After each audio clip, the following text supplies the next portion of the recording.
Hi guys, welcome to the Wild Ginger Running YouTube channel. Today we are doing a gear chat. So I'm going to be covering the NNormal Tomirs.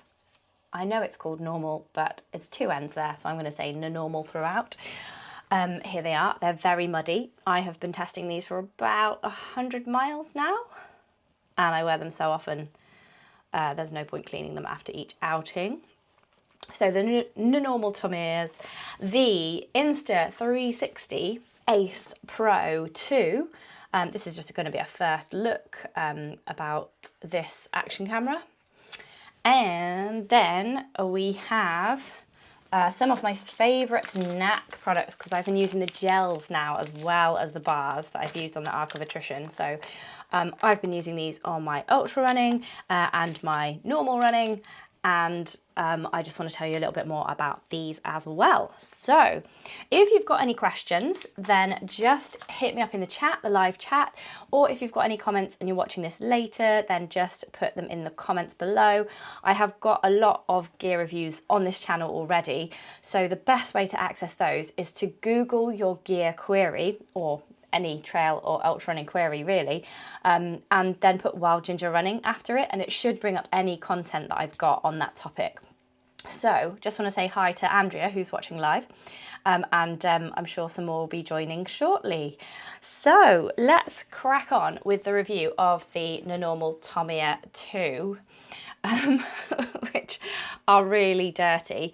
First thing to say, why does anybody make a white trail running shoe? Because they do not stay white.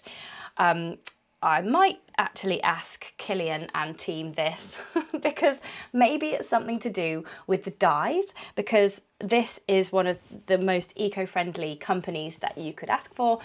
They're really on it with all of their sustainability credentials, and I'll talk about that a little bit more in a moment.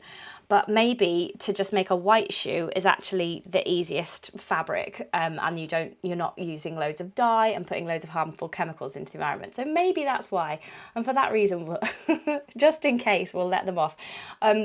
But other than that, why would anyone make a white trail running shoe? Because I took these out for another spin yesterday and just put my foot in a bog, and now they're not white anymore, as you can see. So they cost 150 quid, which is normal. Not normal. It is average, unfortunately, these days. The average price of a shoe, I've tested about 35 or 36 over the last couple of years, and the average is coming out at the moment at £143 for those trail running shoes. So it's slightly over average price-wise. Weight-wise, it's absolutely average. I did weigh these with all the mud on. They weigh 540 grams for the pair, and this is a UK size 6. So that's what, 270 grams each. But then take off, I'm calling that mud at least 20 grams of mud. So call it 520 grams for this pair. And so that'd be 260 grams per pair. So that's averagely light. And for the amount of cushioning that they have and the amount of grip that they have, that is a really good light shoe. So just coming on to the cushioning and the grip there. So the grip, we've got these really good 5mm lugs. They're quite widely spaced. So at the front, they have shed mud really quickly. The mud around here grips onto anything, so I'm not marking it down for that, but because the mud around here is insane. But the wide space lugs should mean that when you continue running, like if you hit a section with no mud on, then this mud starts to drop out, and that's certainly the case up the top there. The grip is Vibram Mega Grip. It's also the light base, so it's the light version of that. And I have found this grip works really well on all sorts of surfaces, like anything from multi-terrain, like gravel, grass, deeper mud, especially with the 5mm lugs there. So I've found that these work really well on all sorts of different terrain, and including wet rock as well, which is always a bonus. But with the Vibram Mega Grip and light base outsole, you just wouldn't expect anything less. Vibram is the best grip, in my opinion, for trail running shoes. So that's great. Just noticed some more folks joining live as well, so just just do a little shout out to Deush as well, and Hannah, who's posted in the chat. If you've got any questions, anybody, then do just write in the live comments, or if you are joining us later, then comment below as well. I'll do my best to answer your question or direct you to a film that I've already done about it. So that's the grip. Then we're going to come on to the cushioning. So this is a really well cushioned shoe. So if you're doing a lot of miles, like ultra running, then this is a really good option. The cushioning also starts with a double letter. It's EX Pure in the midsole. So I'm sure they just pronounce that X Pure. The drop is 8mm, so that's the stack height from the heel to the toe area there. So that's 8mm of drop.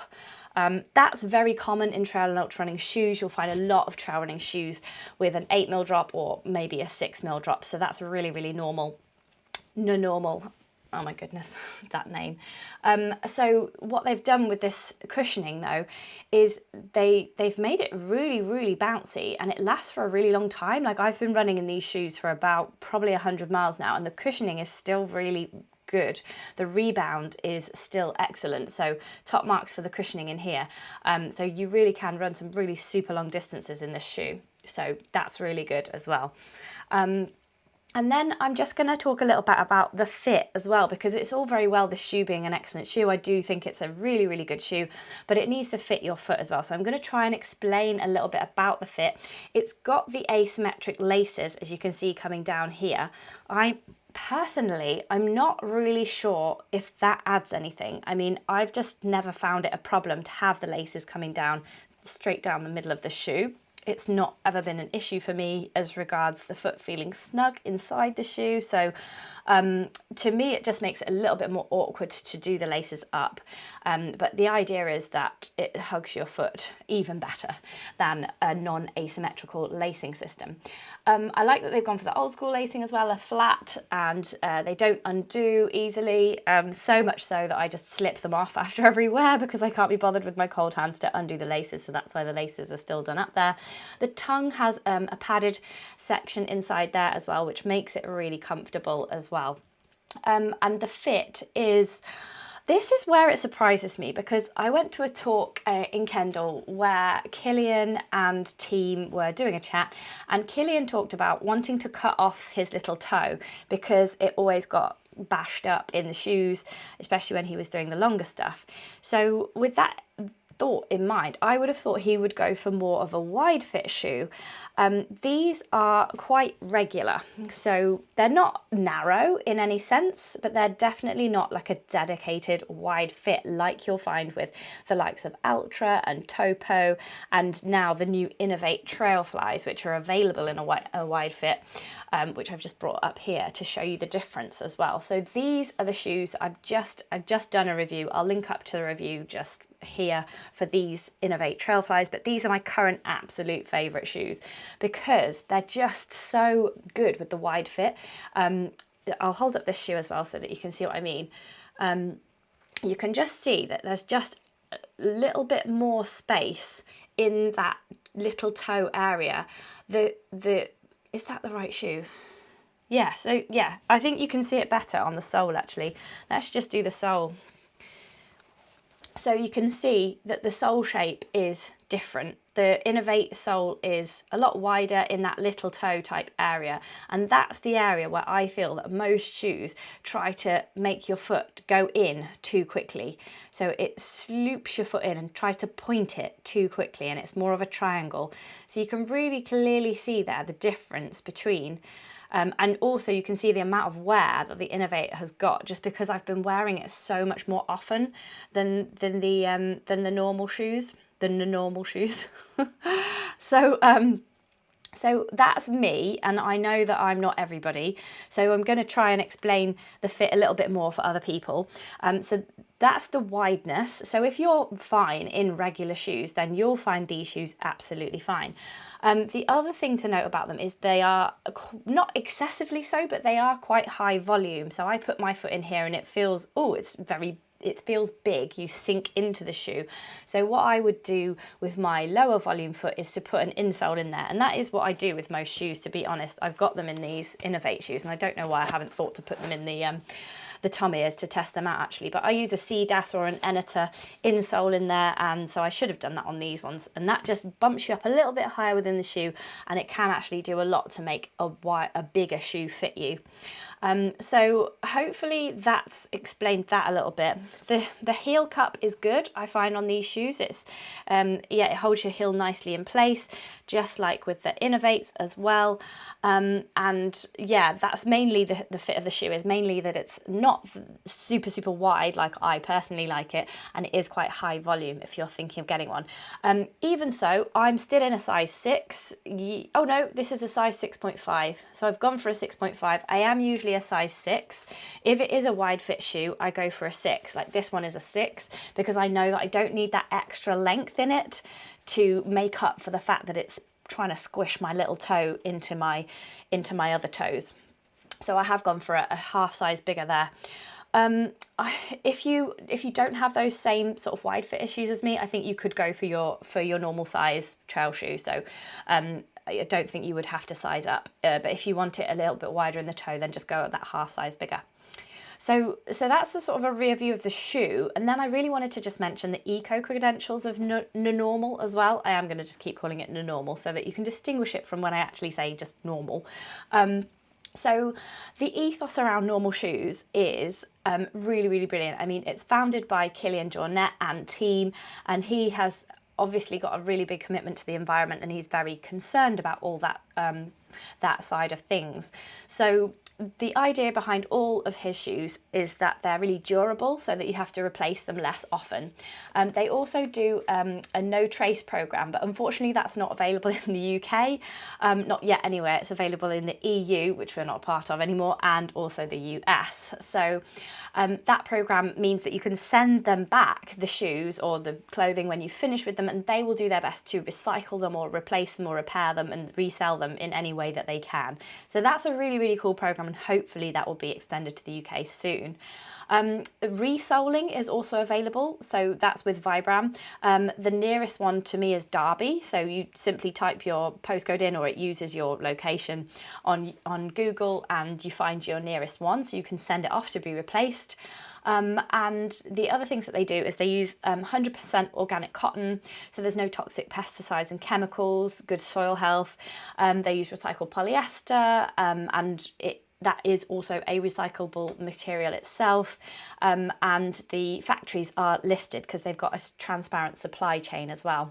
So they're a B Corp as well, so they're monitored to do to meet certain standards of social and environmental goals. They're in 1% for the planet as well, and they also support the Kilian Jornet Foundation, which funds environmental projects. And they track the carbon footprint as well of each of their products. So shoes, apparently the carbon footprint of one of these shoes would be 8.25 kilograms of CO2 emissions. And from reading Damien Hall's book, we can't run away from this. I think that the average shoe is more like 17 kilograms of CO2 emissions. So they're doing really well in basically nearly halving that. So that's really good. So if you did go for this shoe, you could be certain that it would last you a really long time. So that £150 would be really well spent, and that you're supporting a company that really does value the environment and sustainability. So that is fantastic. So definitely I would give this pair of shoes a go, unless you are like me and really enjoy a super wide fit shoe, in which case go for the Innovate Trailfly, which I reviewed just more recently. So I hope you've enjoyed that review. Let me know if there's any question. Oh, Tadeusz has got a question about the toe bumper. Let's have a look. He says, how much protection does the front toe bumper give you? Does it flex? Oh yeah, so the toe bumper looks really good, doesn't it? It's dark grey as opposed to white, which the rest of the shoe material is, and it's quite flexible. So I'm just pressing it down here, and it's flexing. It's not like a hiking boot or anything like that. It's really flexible. I hope you can see it working there, Tadeusz. And anybody who's listening to this on the podcast, this was originally on YouTube, so there is a link in the podcast show notes, and you can see me holding the shoe up and demonstrating it. And that rand goes all the way around the shoe. So to just give it a little bit more protection all the way around, and a little bit slightly more water resistance as well. I haven't covered that actually. These shoes, they are breathable on the white upper here, and they will obviously let water in, but that front bit here, a rubber rand, which is a lighter sort of purple in colour, lilac-y type thing, that will protect you a little bit from the water as well as you're going through like wet grass and things like that. And the other thing to mention is the stitching as well goes all the way around the shoe, and that Killian said in his video that I watched just now on the website, he said that makes it more durable as well, that continuous line of stitching all the way around the shoe. So yes, hope that was helpful. If you have got any more questions about the shoe or the fit or any aspects, then just type them in the YouTube comments below as well if they come to you later in the day. So there's a lot of mud on my desk now, really. He also, I should say that Killian says that you should, to make your kit last longer, you should care for it and clean it. And so I did feel a bit guilty when I was bringing these really muddy shoes up. But to be honest, I'm out so often getting these shoes muddy that I think I'd be wasting more water and contributing to environmental pollution in that way, like wasting loads of water, if I kept washing my shoes, because I'm basically out the next day getting them muddy again. So yeah, that's just my little let myself off the hook. So the next product is this camera, which I don't know like how interested people are in reviews of cameras, because obviously I'm using a camera a lot for doing the YouTube channel, but I do know that some people like to go out and record their runs and things, and there's quite a lot of smaller YouTube channels as well, so maybe this is also helpful. But I jumped at the chance to review one of these. Caveat, I have been sent this free of charge, but they have absolutely no control over what I say. No one ever does. So this is the Insta360 Ace Pro2 action camera. So I am currently reviewing this, so I will put out a separate video. So this is just a first look. I just wanted to let you guys know that this is something I'm testing at the moment. And so I'm comparing this to the GoPro Hero 7, which I currently own. But this obviously is not a fair comparison, because this is a really old GoPro and this is a really new Insta360. But I thought it might be useful, because if you're looking to upgrade, which is what I was doing, you are probably going to have an old camera and be looking for a new one. So hopefully that's helpful. I was thinking, should I upgrade my GoPro? And I was looking at the next set of GoPros, and I was like, oh, should I get the 9? Should I get the 12? There's loads. And then this one just came up to test, so I'm just going to test this one now.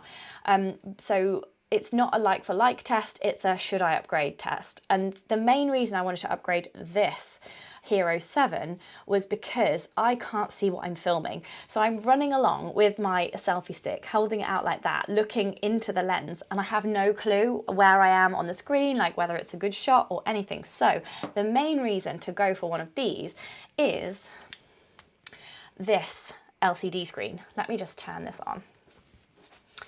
So you can see what you're filming. So you can see that, yeah, so if I turn it that way, I can see I'm filming myself. So that's the main reason. GoPro actually do it with, I think from what I've seen, they do it with a small LCD screen here, which isn't the same shape as what you're filming, but it still gives you a bit of a clue. This tells you exactly what you're filming in the right shape and everything. So the first thing that I noticed, because I've been out running with this now, started on Monday.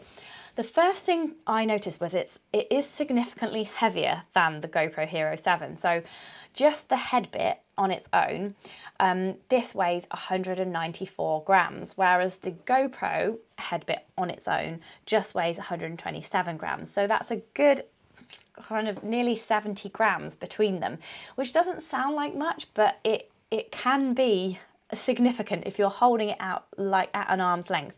The head bit is not too much. It's actually this arm, the tripod arm that they've given me, which adds a lot of weight on compared to the one that I am currently using, which is just a really cheapo selfie stick bought on Amazon. Sorry, Green Runners. But it lasts me a long time, and I haven't had to... Yeah, I've only had to buy one more in the time that I've been doing this channel, which is like 8 years now, 7, 8 years. So this little handle weighs, how much does it weigh? the whole thing weighs 257 grams. So that's, what does that, I'm really rubbish at maths. What's 100, yeah, 100, this weighs 130 grams, this selfie stick basically. Whereas this tripod arm weighs more like 270 grams. So that's quite a significant difference of like nearly 200 grams, isn't it, between the two setups. So this setup weighs a total of 257 grams. This setup weighs a total of, oh wow, 470 grams. So that's quite a lot. And you can definitely feel it when you're out and about. But the reason you might want to run with this tripod setup is because it's super handy for extending like this.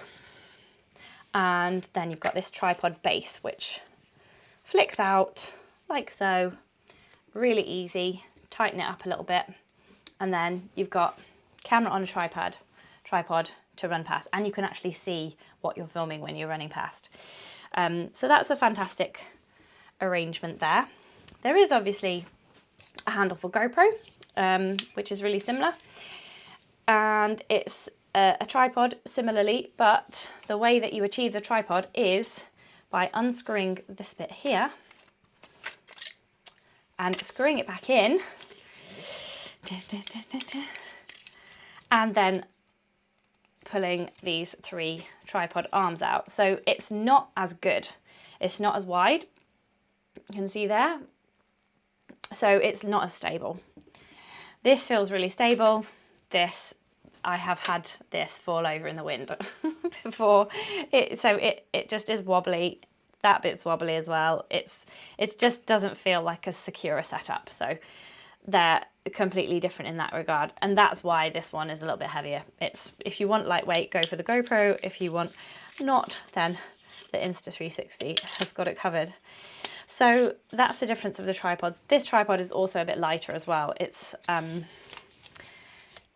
less grams. Let me just weigh it. It's 220 grams, whereas this is more like 270 grams. So yeah, it's like 50 grams here and there, all adds up. But what is the filming like? So I am enjoying using this camera to film on. The main difference that is obviously this flip up screen, but also there's a choice of filters as well. So you can choose in the camera what filter you want. There's a vivid, there's a low light setting as well, and apparently it really excels in low light. So my idea next is to go running in the morning, early morning, and try them both out in the dark. So I've been running along with both of them at the moment. It's very heavy on one side, but it's got really good low light setting apparently. It also comes with this filter set as well, that I'll be trying that out as well. So it's got, yeah, all those different settings. So I'll be trying them all out. And then the battery life, I tried them for a run on Monday. I used them both for it was only about an hour, but this one was down to 31%. This one was down to 36%. So it's not a great massive difference, and I will keep testing that out because obviously it's going to be different depending on the temperature and things like that. I usually find that this will last for a maximum of 2 hours on the best battery that I have for it. So it's looking like this is a similar battery length, but could be a little bit longer as well. They're both waterproof. So this one's waterproof to 12 meters. From what I can see on the playback, the stabilization is very similar. So the reason I've gone with the GoPro is the stabilization while running is really excellent. Like I wouldn't go for anything less than a GoPro Hero 6 or 7, which has the stability in. I'm sure it's even better on the newer GoPros. But this Insta360 Ace Pro2 seemed to be just as good with the stabilization from the footage that I've watched back. Interestingly, about the footage that I've watched back, you can't watch it back in the action camera itself. I couldn't find a way to do that. Instead, you've got to download the app, which is on my phone. So I'll just see if I can find what I filmed. So I found the films the other day, or maybe it needs to be on. So I think you can only watch it when they're sort of paired together. I don't fully understand it yet, but this is just a work in progress, this. So it's on now, and I can't see a way to, there's lots of, it's touch screen, but I can't see a way to get the footage. So, oh yeah, here we go, join. Right, it's connecting now, so it connects there. And then once it's connected, it should show me my footage. So I can show you a little bit of the footage that I've taken yesterday. Right, there you go. So it's listing all the footage there. Let me just tap that screen so that it stays on. Right, so this is me running along. I just put the volume down. Here we go. Takes a little while to load it, but there we go. So this is me running along. I've put the volume down so you can't hear me.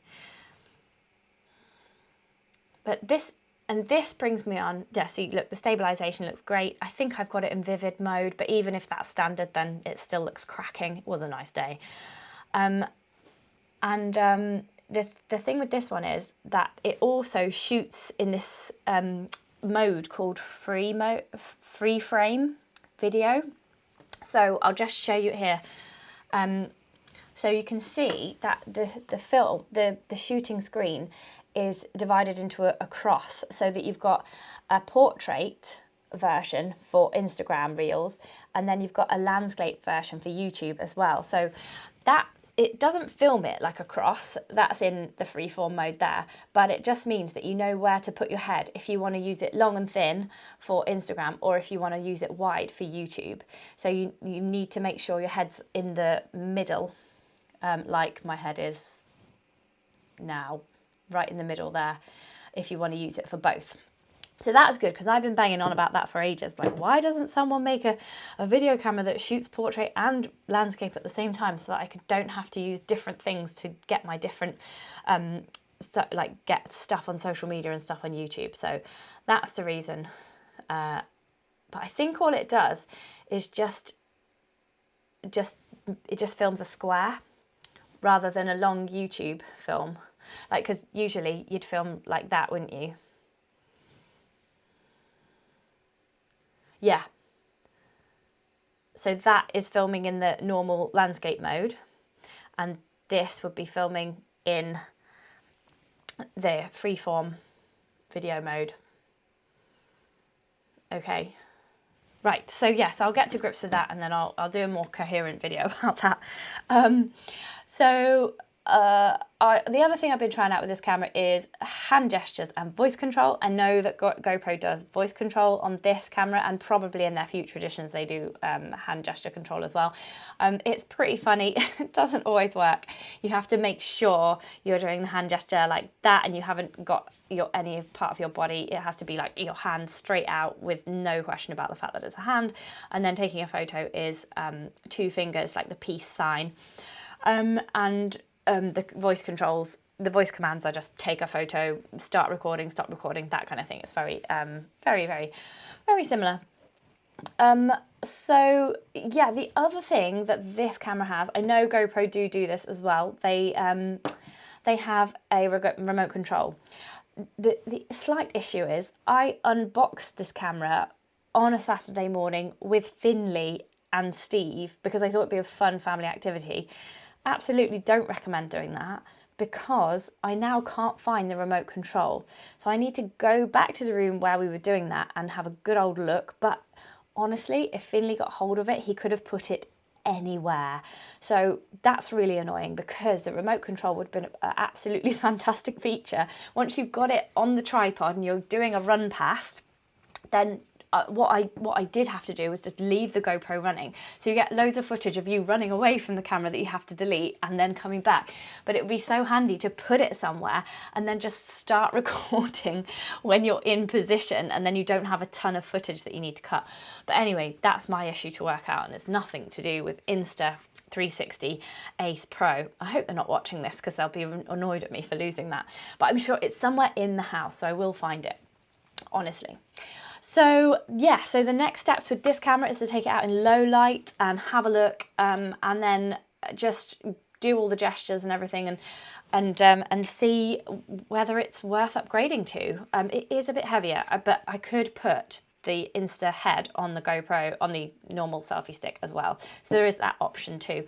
The other great thing about this camera that GoPro don't do is they have the head, the action camera, just comes off in this quick release footing here. So you, with the GoPro, you have to unscrew completely. So you have to spend, you know, a few minutes unscrewing it like that, and then you can take it off, and then you can put it somewhere like that. They do fold flat, so if you wanted to, you can then just stick it, like if you want to stick it somewhere and film on a, I don't know, a wall or something. So yep, that's good. So if there's any questions about those cameras, then just let me know. Today says, tell Spinley and Steve it's an Easter egg hunt. Yeah, I want to find it before Easter. So the last thing that I'm going to talk about today is the Näak sports nutrition, because I've been using these now for about a year and just want to bring up a couple of things. So this is my favorite energy bar. It's the peanut and chocolate bar. There are bits of chocolate chip in here. It's delicious. And these bars are super easy to work out how much you're having, because they just say the calories really big on the side there. They've got 200 calories in that one, 180 in that one. Most of the things that they make have like 200 calories or an easy number to add up. So most things are like 200 calories. So you know how many to put in your bag. So you know you might need, I don't know, 2 of these per hour or 1 of these per hour, whatever your nutritional intake is. So you just can pack accordingly per hour. Super, super simple to add it up. It's not like 57 calories or 163 calories, which is a nightmare for anyone like me to add up. So that is a good plus point. See it on the gels as well. You've got 200 calories there, 200 calories there. So it's super easy. The newish product is the gels. So I have talked about the bars before. They are just really nice. They're very easy to eat. They are, yeah, they're nice to eat even outside of running, which is dangerous because I keep them in my office and they are going down. But this one's caramel macchiato as well. This one's got a bit of caffeine in, so I'm not allowed to eat these past about midday because it will send me loopy. But yeah, they're really easy to eat. They don't crumble like up in your pocket or anything. They're super slim, so they can fit in a lot of small spaces, and they don't seem to freeze if you take them out in cold weather as well. They seem to stay soft enough for you to eat. I've had a Cliff energy bar once on a mountain marathon, and honestly I tried to bite into it and nearly lost my teeth because it was kind of gooey still, like treacle, but I got a tooth kind of sunk in and I just couldn't bite it off, and oh my goodness, yeah, I had to sort of suck on it a bit to get it to warm up, put it in a pocket close to your heart. So the other thing that I want to just quickly mention about these is that they do have a certain amount of protein in as well. So most energy products don't go for any protein particularly, because it's all about the energy. But with Näak, they want you to start repairing whilst you're running. So they do have quite a significant amount of protein compared to normal energy bar. So this one, for example, has got 7 grams of protein in, as has the caffeinated one as well. And then they even follow through that with their gels. Like most gels wouldn't have any protein in at all, but Näak have gone for, you need some protein, you need to start repairing now rather than later. It's not all about the protein drinks at the end. So they've incorporated 3 grams of protein into the chocolate caffeinated energy gel and 2 grams into this maple syrup one, salted maple one. So that's just something that you just don't get in most energy gels, and that's something that can really help you on those, especially those longer races like ultras and stuff. Oh, we've got a comment coming in as well from Andrea. She says, peanut and chocolate is great. A great combination as long as you're not allergic. Yes, of course. she'll have to try the Näak one. Yes, I should have mentioned, I've got a 15% discount off Näak products. I'm a terrible salesperson. So if you type in the code WildGingerRunning at uk.naak.com, then you will be able to get 15% off any of these Näak goodies. They also do really lovely waffles as well. Unfortunately, I've eaten them all, which is a testament to how nice they are. So I don't have any more to show you. I'm really sorry about that, but they are really, really nice. So the waffles are one of the nicest things that you can take with you on an ultra run. The other thing they have is a really nice protein powder, which isn't too sweet. That's the other thing about all of the Näak products that I really like, is that they're not too sweet. Often when you buy energy bars from you know, a dedicated sports nutrition provider, they're often really sweet, but Näak items aren't. Even their energy gels aren't super, super sweet. And I don't usually like energy gels at all, but these just, for some reason, tend to, they just don't have that same sickliness that you find in normal gels, so that's why I've just been enjoying these. They also do energy drink powders as well, so they do a big sachet as well, so that you can just with a scoop, so that you can tip it into your bottle, shake it up, and you're ready to go. So that's a really good way to consume extra energy as well on your running, especially in hot weather as well. Keep you hydrated. So yeah, so that's the latest on the Näak products. They do have some protein bars with cricket powder in as well, which I've been trying to get my hands on. I need to investigate those a bit further, but I definitely want to try those as well before the year is out. And Peter's made it. Hi Peter, how are you doing? I'm afraid it's about to finish because I've been talking about gear for the last half hour non-stop, and now I'm getting a sore throat. So I hope everybody's enjoyed the chat.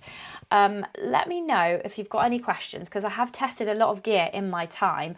I haven't done so much lately because I've just had to get another job with the BMC. So I work for the British Mountaineering Council as well. I edit Summit magazine, and I'm also the comms officer for their Access and Conservation Trust. So I'm really enjoying that job, but it does leave me less time to do Wild Ginger Running. So that's why, if you've noticed the output being less from me this year, that will be why.